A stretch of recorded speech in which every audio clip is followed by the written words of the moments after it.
Israel की खुदगर्जी और तंग नजरिए के तहत जबर हो रहा है। इसराइली फौज के मुजालिम इंसानियत और शहरी इक़दार की खिलाफ वर्जी के अक्कास हैं। Army chief general Asim Munir का वाज़ेह मौक़िफ़। फ़लस्तीनी सफ़ीर अहमद जवाद से मुलाकात। ISPR के मुताबिक आर्मी चीफ ने गजा में जारी जंग में फ़लस्तीनियों के जानी नुकसान पर इजहार ताज़ियत किया। कहा, गजा से फ़लस्तीनियों का जबरी इनखला इंसानियत के खिलाफ जराइम का अक्कास है। आलमी बरादरी इसराइली फ़ौज को जारी मुजालिम की हौसला अफजाई से बाज रखने के लिए मुतहर्रिक हो। 1967 से पहले की सरहदी बुनियाद पर कायम फ़लस्तीनी रियासत की हिमायत करते हैं।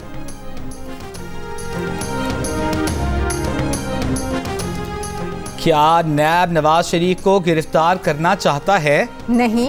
क्या नैब को नवाज शरीफ की हिफाजती जमानत की मुद्दत बढ़ाने पर एतराज है? नहीं। जस्टिस गुल हसन औरंगजेब ने कहा कि जब नैब किसी चीज की मुखालिफत ही नहीं कर रहा तो फिर अपीलें कैसी? चेयरमैन नैब से हिदायत ले लें, अदालत का वक्त क्यों जाया कर रहे हैं? वाज़े बता दें ताकि अदालत फैसला देकर कोई और काम करे। एवनफील्ड और अल अज़ीज़िया रेफरेंस में अपील बहाली की नवाज शरीफ की दरख्वास्त पर चीफ जस्टिस आमिर फारूक ने रिमार्क्स दिए कि अगर नैब समझता है कि रेफरेंसेस गलत दायर हुए तो वापस ले लें। नवाज शरीफ के वकील आजम नज़ीर तारड़ बोले, नवाज शरीफ पर बहुत इल्जामात लगे, नवाज शरीफ को अदलिया और आइन सुरखरू करेंगे। इस्लामाबाद हाई कोर्ट ने नैब के अदम एतराज़ पर नवाज शरीफ की हिफाजती जमानत में 26 अक्टूबर तक तौसी कर दी। इस्लामाबाद की एहतसाब अदालत ने नवाज शरीफ के दायमी वारंट मनसूख कर दिए। तोशाखाना केस में नून लीग के कायद नवाज शरीफ पेश सरेंडर कर दिया। नैब प्रोसिक्यूटर ने कहा, नवाज शरीफ ने सरेंडर कर दिया है, उनके वारंट मुस्तरद कर दें। वारंट मुस्तरद होंगे तो ट्रायल आगे चलेगा। दौरान समाअत रश पर जज मोहम्मद बशीर ने कहा, वैसे बहुत मजा आता है जब काफी लोग जमा होते हैं। वकील सफाई बोले, लोग उनके पीछे इकट्ठे नहीं होते जिन पर एतमाद ना हो। इस पर जज ने कहा, बस अब आप सियासी बात कर रहे हैं। इस जुमले पर अदालत में कहकहे। नवाज शरीफ की कानूनी टीम ने अदालत में 10 लाख रुपए के जमानती मचल के भी जमा करा दिए।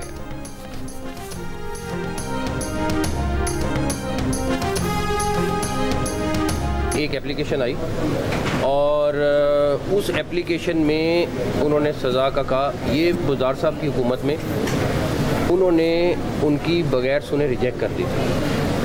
हम लोगों ने सिर्फ ये किया है कि उनको रेफ़र कर दिया है कोर्ट पे, और अब कोर्ट ने डिसाइड करना है कि उनकी वो ज़मानत एक्चुअल में रहेगी कि नहीं रहेगी। अभी आपने फरमाया कि जो दरख्वास्त है वो कोर्ट को रेफ़र कर दी है नवाज शरीफ के साहब की सज़ा मौतली के हवाले से, तो क्या ये सहूलत अगर चेयरमैन PTI के हवाले से कोई ऐसी दरख्वास्त आती है तो क्या वो भी? हमारे पास बहुत सारी दरख्वास्तें और आ रही हैं और आपको उस पर भी फैसले मिलेंगे। पंजाब की निगरान काबीना ने नवाज शरीफ की अल अज़ीज़िया रेफरेंस में सजा मुअत्तल कर दी। मंजूरी सर्कुलेशन के जरिए ली गई। निगरान वज़ीर आला पंजाब मोहसिन नकवी ने कहा, नवाज शरीफ की सजा से मुतालिक उस्मान बुज़दार हुकूमत में एक दरख्वास्त आई थी जिसे बगैर सुने मुस्तरद कर दिया गया था। हमने मामला अदालत को भेज दिया है। अब अदालत को फैसला करना है कि नवाज शरीफ की जमानत रहेगी या नहीं। वज़ीर इत्तलात आमिर मीर ने कहा कि क्रिमिनल प्रोसीजरल कोड के सेक्शन 401 के तहत हुकूमत किसी की भी सजा मुअत्तल करने का इख्तियार रखती है।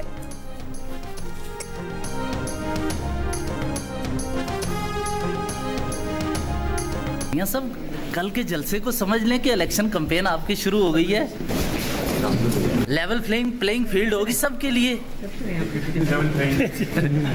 तो मियां साहब ने बातचीत की बात की थी, तो क्या खान साहब से भी बातचीत होगी या PTI भी इसमें शामिल होगी?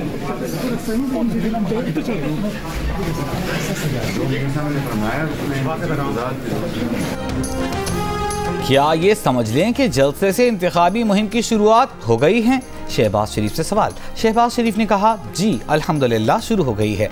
सबके लिए लेवल प्लेइंग फील्ड से मुताल्लिक सवाल पर इस्लामाबाद हाई कोर्ट में फर्श की तरफ इशारा करते हुए कहा कि ये लेवल प्लेइंग फील्ड ही है ना। सवाल हुआ, मियां साहब ने मुफाहमत की बात की, क्या PTI से भी बात होगी?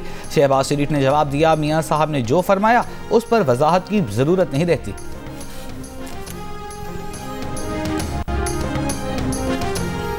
किस शख्स ने सुप्रीम कोर्ट के 14 मई को इंतखाबात कराने के हुक्म की खिलाफ वर्जी की? इलेक्शन का फैसला देने वाले बेंच का ऑर्डर ऑफ द कोर्ट कहाँ है? ऑर्डर वो होता है जिस पर सब जजेस के दस्तखत हों। चीफ जस्टिस काजी फाइज ईसा के मुल्क भर में एक साथ इंतखाबात कराने के केस की समाअत के दौरान वकला से मुकालमा। फारूक एच नाइक ने कहा कि 14 मई के इलेक्शन का फैसला देने वाला ऑर्डर ऑफ द कोर्ट मौजूद ही नहीं। 14 मई को इंतखाबात का हुक्म देकर 90 दिन की आईनी मुद्दत को खुद अदालत ने भी खिलाफ वर्जी की। चीफ जस्टिस ने रिमार्क्स दिए कि यही तो समझ नहीं आ रही कि इंतखाबात कराने का क्या ऑर्डर था।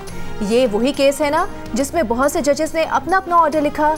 21वीं आईनी तरमीम फैसले में इख्तिलाफ मौजूद था मगर दस्तखत सब जजेस ने किए। सुप्रीम कोर्ट सियासी मुफाहमत का इदारा नहीं है। केस की समाअत के दौरान चीफ जस्टिस ने निगरान हुकूमत पर भी सवालात उठा दिए। रिमार्क्स दिए कि साफ शफाफ इंतखाबात इलेक्शन कमीशन को कराने हैं तो निगरान हुकूमत क्यों बनाई जाती है।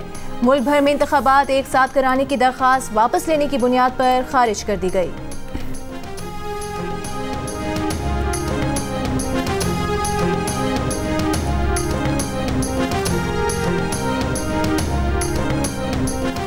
तौहीनी इलेक्शन कमीशन केस में इलेक्शन कमीशन ने कहा कि चेयरमैन पीटीआई तहरीरी मुआफी जमा करवाएं।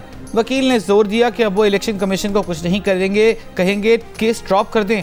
सिर्फ तनकीद ही तो की है।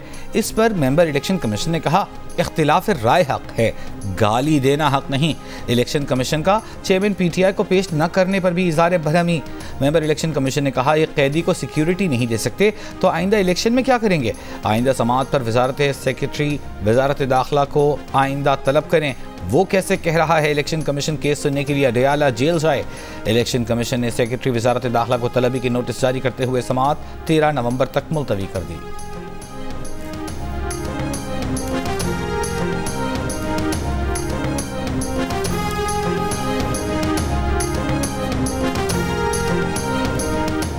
साइफर केस चेयरमैन पीटीआई के खिलाफ मामूल की अदालत में नहीं जेल में ही चलेगा। इस्लामाबाद हाई कोर्ट ने चेयरमैन पीटीआई की इंट्रा कोर्ट अपील मुस्तरद कर दी।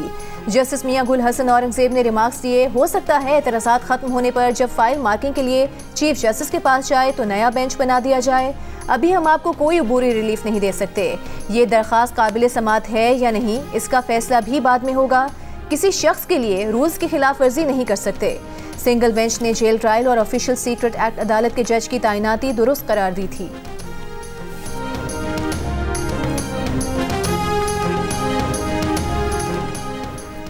शरीफ रादरान को कोई नहीं सुनेगा, उनकी दुकान बंद हो चुकी। मुल्क वापस आने वाले नेल्सन मंडेला अपने भाई से मुल्क में महंगाई का हिसाब लें। पीटीआई के सदर परवेज इलाही की इंसदाद दहशतगर्दी अदालत इस्लामाबाद में पेशी के मौके पर गुफ्तगू। कहा उन्होंने जो कुछ किया उसका इलेक्शन में पता चल जाएगा। सुप्रीम कोर्ट का इंतखाबात केस से मुताल्लिक बेंच बनना मुल्क के लिए बेहतर है। इससे इंतखाबात की तारीख आ जाएगी। शरीफों की इंतखाबात में धांधली करना भूल होगी। कोई इंतखाबात में धांधली करने का सोच भी नहीं सकता। चेयरमैन पीटीआई की सियासी शोहरत में इजाफा हुआ है।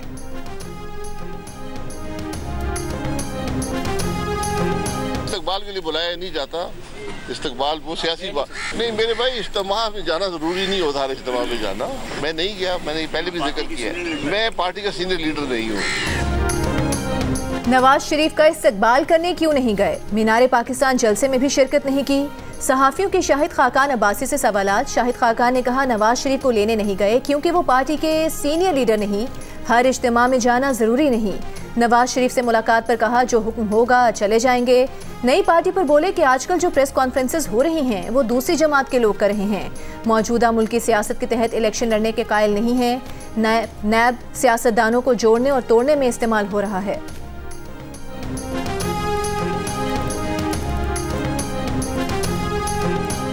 पीपल्स पार्टी को लेवल प्लेइंग फील्ड का इतराज नहीं करना चाहिए क्योंकि पीपल्स पार्टी को लेवल प्लेइंग फील्ड कभी मिली ही नहीं। पीपल्स पार्टी के यूसुफ रजा गिलानी का शिकवा। कहा आइंदा हुकूमत का इंतखाबात में अवाम फैसला करेंगे। खुर्शीद शाह ने कहा अपील करेंगे नवाज शरीफ मुल्क बचाओ, किसी के हाथ में ना आओ।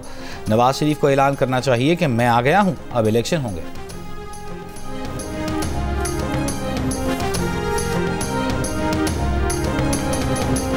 इलेक्शन कमीशन और चीफ इलेक्शन कमिश्नर की तौहीन के केस में फवाद चौधरी और असद उमर इलेक्शन कमीशन में पेश। फवाद चौधरी ने कहा तहरीरी माफीनामा दे देते हैं। असद उमर बोले वो तो बहुत स्वीट बातें करने वाले हैं, कोई यकीन ही नहीं करेगा कि असद उमर ने तौहीन आमेज बात की। मेंबर इलेक्शन कमीशन ने कहा फवाद चौधरी ने तो कहा था कि उनकी पार्टी लाइन थी, उस लाइन पर तो ये अब खुद नहीं, लाइन ढूंढी भी है कि नहीं। फवाद चौधरी ने जवाब दिया कि हम तो खुद लाइन ढूंढ रहे हैं। मजीद समात 13 नवंबर तक मुलतवी। पाकिस्तान की गौरी वेपन सिस्टम की कामयाब लॉन्चिंग का मकसद आर्मी स्ट्रेटेजिक फोर्सेस कमांड की ऑपरेशनल और तकनीकी तैयारी को जांचना था। सदर, वजीर आज़म और अस्करी क़यादत ने मिसाइल लॉन्च की कामयाबी पर ट्रूप्स, साइंसदानों और इंजीनियर्स को मुबारकबाद दी। हमास की कैद से रिहाई पाने वाली खातून हमास के अच्छे बर्ताव की गर्विदा हो गईं। कैद से निकलते हुए हमास के कारकुन से मुसाफिहा किया, सलामती की दुआ दी। इस्राएली सहाफ़ी ने वापसी पर सवाल किया कि हाथ क्यों मिलाया, दुश्मन की सलामती की दुआ क्यों की, तो खातून ने जवाब दिया, कैद के दौरान हमास ने तमाम ज़रूरियात को पूरा किया। डॉक्टर सेहत का मुआयना भी करता रहा। वहाँ हर एक यरगमाली की निगरानी के लिए एक गार्ड मौजूद था। हमास के अरकान का रवैया हमारे साथ बहुत दोस्ताना रहा। इसराइल की गजा पर अंधाधुंध बमबारी, शिमाल में अशाती और जनूब में खान यूनुस पनाह गुज़ीन कैंप्स को निशाना बनाया। खान यूनुस और रफ़ाह पर हमले में बच्चों समेत 56 फ़लस्तीनी शहीद। 24 घंटों में 182 बच्चों समेत मज़ीद 704 अफराद को शहीद किया गया। अब तक शहीद फ़लस्तीनियों की तादाद 5800 तक चली गई। गुज़िश्ता शब बमबारी से तबाह इमारतों के मलबे से ज़ख्मियों के निकाले जाने का सिलसिला जारी। आलात और मशीनरी ना होने के बायस कंक्रीट के मलबे में दबे अफराद को निकालना मुश्किल हो गया। हमास ने मज़ीद 2 इसराइली यरगमाली ख़वातीन को रिहा कर दिया। 24 घंटों में अक़वाम मुत्तहिदा के मज़ीद 6 कारकुन मारे गए। आलमी इदारे के मुताबिक 7 अक्टूबर से अब तक हलाक होने वाले अमले की तादाद 35 हो गई। गजा के अवाम के लिए हालात इंतहाई सफाक रुख इख्तियार कर गए। मनाज़िर देखने वालों के दिल चीरने लगे। अस्पतालों में गमनाक मनाज़िर, बमबारी में जान खोने वालों को अलविदा करने वालों के जज्बात बेकाबू। एक फ़लस्तीनी सदमे में ये कहते कहते बेहोश हो गया कि बच्ची को कैसे बताऊं कि उसकी माँ और बाप ना रहे। बेटी की मैयत पर बाप का गिरिया, कहा मुझे भी उसके साथ दफन कर दो। फ़लस्तीनी सर्जन ने कहा कि अलशिफा अस्पताल में सारा ख़ानदान खोने वाला तन्हा ज़ख्मी बच्चा, इसकी इस्तिलाह आम हो गई है। सुबह शाम उठते जनाजे बच्चों के लिए मौत का खेल बन गई। फ़लस्तीनी बच्चा सड़क पर बिछी लाशों में एक एक करके अपने प्यारों को ढूंढता रहा। कमसिन बच्चे ने रोते हुए अपने प्यारों की शनाख्त कर ली। तमाम यरगमालियों की रिहाई तक गजा में जंगबंदी नहीं होगी, अमरीकी सदर का पैगाम। अमरीकी महकमे खारिजा ने कहा कि जंगबंदी का फ़ायदा हमास को होगा। हमास के रहनुमा इस्माइल हनिया की इस्लामी और अरब ममालिक से मुदाखलत की अपील। कहा मज़ीद कितने बच्चे और औरतें मरने का इंतज़ार करेंगे। फ्रांस का इसराइल का साथ देने का ऐलान। मकबूजा बैतुल मक़दिस में इसराइली सदर से मुलाकात। फ्रांसीसी सदर आज फ़लस्तीनी सदर महमूद अब्बास से मुलाकात करेंगे। कतर के अमीर ने कहा कि इसराइल को गैर मशरूत कत्ल के लिए ग्रीन सिग्नल नहीं दिया जाना चाहिए। इसराइल हमास के दरमियान लड़ाई में इजाफे से दुनिया को खतरा है। चीन के वज़ीर ख़ारिजा का इसराइली हम मनसब से फ़ोन पर राबता। फ़लस्तीनी हम मनसब को भी फ़ोन। जंग बंदी, तशद्दुद के खात्मे और क़याम अमन पर जोर। लेबनान इसराइल बॉर्डर से जियो न्यूज़ की खुसूसी कवरेज जारी है। अभी जो इतलात आ रही हैं इस्लामी जिहाद का जो आर्म विंग है उनकी तरफ से कि उन्होंने इजरायली ड्रोन को मार गिराया है। आज 2 बड़े धमाकों की आवाज़ें ज़रूर सुनी गई हैं।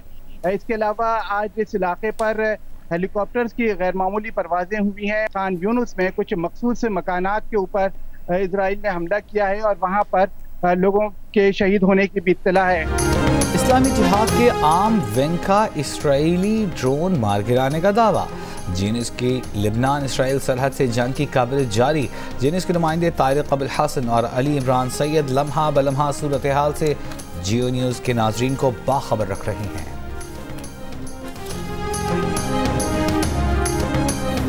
शहबाज शरीफ का गजा में इमदादी सामान भिजवाने के लिए हंगामी इक़दामात का मुतालिबा। कहा इस्लामी दुनिया की क़यादत आलमी बरादरी से मिलकर फ़लस्तीनियों की नस्ल कुशी रोके। बढ़ती बेहिसी और बेबसी दुनिया को संगीन नताइज की तरफ धकेल रही है। इंसानियत को बचाने में नाकामी दुनिया के अमन की नाकामी होगी। महसूर फ़लस्तीनियों के लिए इमदादी काफ़िलों को इजाज़त न मिलना आलमी अथॉरिटी और कानून को मजाक बना रहा है। जल्द इस मसले का हल ना निकला तो नाकाबिले तलाफ़ी नुकसान होगा।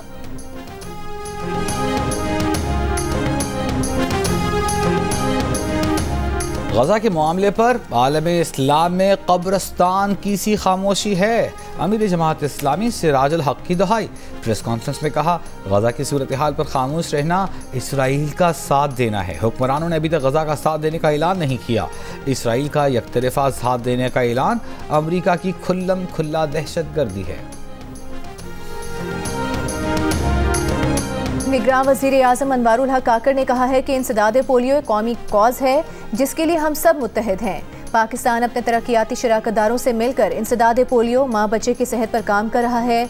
इंसदाद पोलियो के आलमी दिन की तकरीब से खिताब में कहा कि कई पोलियो वर्कर्स और सिक्योरिटी एहलकारों ने फ़र्ज़ की अंजामदही में जान का नजराना पेश किया। पोलियो वैक्सीन पिलाने के लिए हर बच्चे तक पहुँचना है। आज पाकिस्तान समेत दुनिया भर में पोलियो से आगाही का दिन मनाया जा रहा है।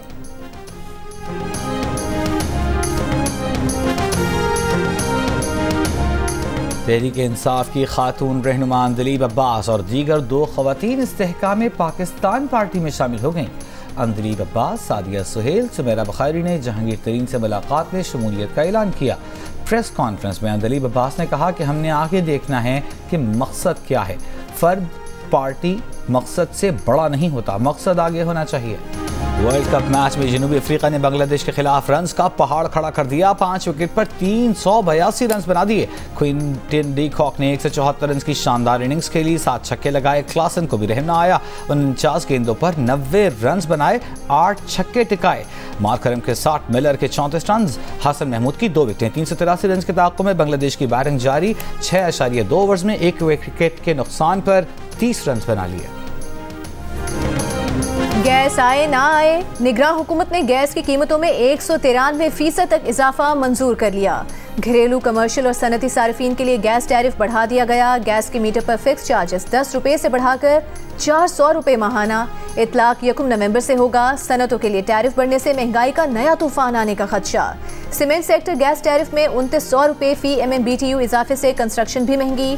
CNG के लिए गैस की कीमत 2595 रुपये फी MMBTU बढ़ा दी गई। इक्तिसादी राबता कमेटी का 10 लाख मेट्रिक टन गंदम दरामद करने का भी फैसला।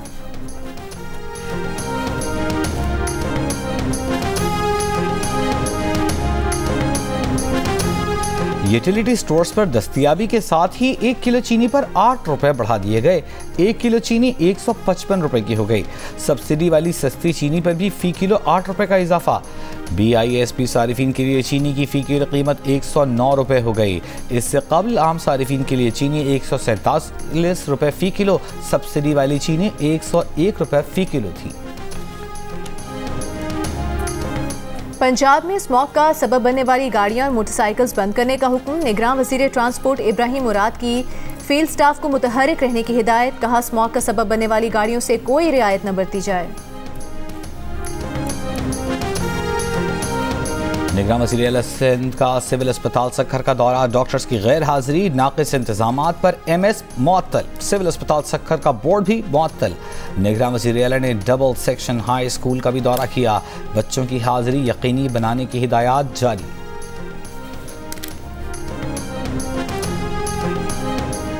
वज़ीर आला पंजाब मोहसिन नकवी का लाहौर प्राइम CBD पंजाब का डिस्ट्रिक्ट प्रोजेक्ट का दौरा। वाल्टन रोड की तामीर होने वाली सड़क का मुआयना। प्रोजेक्ट पर काम की रफ्तार का जायजा लिया। वज़ीर आला की वाल्टन ओवरहेड ब्रिज प्रोजेक्ट को फास्ट ट्रैक पर मुकम्मल करने की हिदायत। कहा, मंसूबा लाहौर की तरक्की को नई समत देगा। सेंटर पॉइंट को वाल्टन रोड से मुंसलिक करने से फासला 3 मिनट में तय होगा। ये पूरा प्रोजेक्ट मुकम्मल होने से अरबों रुपए की सरमायाकारी आएगी।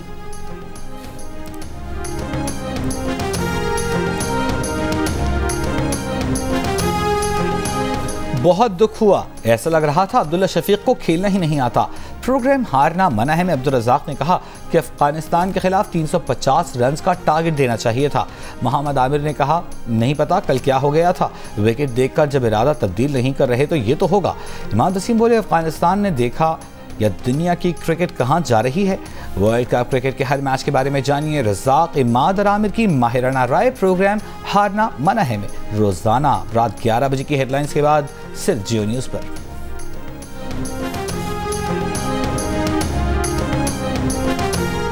और दिल का रिश्ता ऐप ने तलाक के बढ़ते रुझान का हल निकाल लिया। गलत मालूमात का रास्ता रोकने और बाकायदा तस्दीक के तरीक़ाकार से फ्रॉड का इम्कान खत्म हो गया। सारिफीन के एतमाद ने इसे पाकिस्तान की नंबर 1 रिश्ता ऐप बना दिया। लॉन्च के पहले ही साल में 16 लाख से ज़ायद प्रोफाइल्स और 9 लाख मैचेस बन चुके हैं। 172 ममालिक से 40,000 मर्दो ख़वातीन के प्रोफाइल का भी इजाफा हो चुका।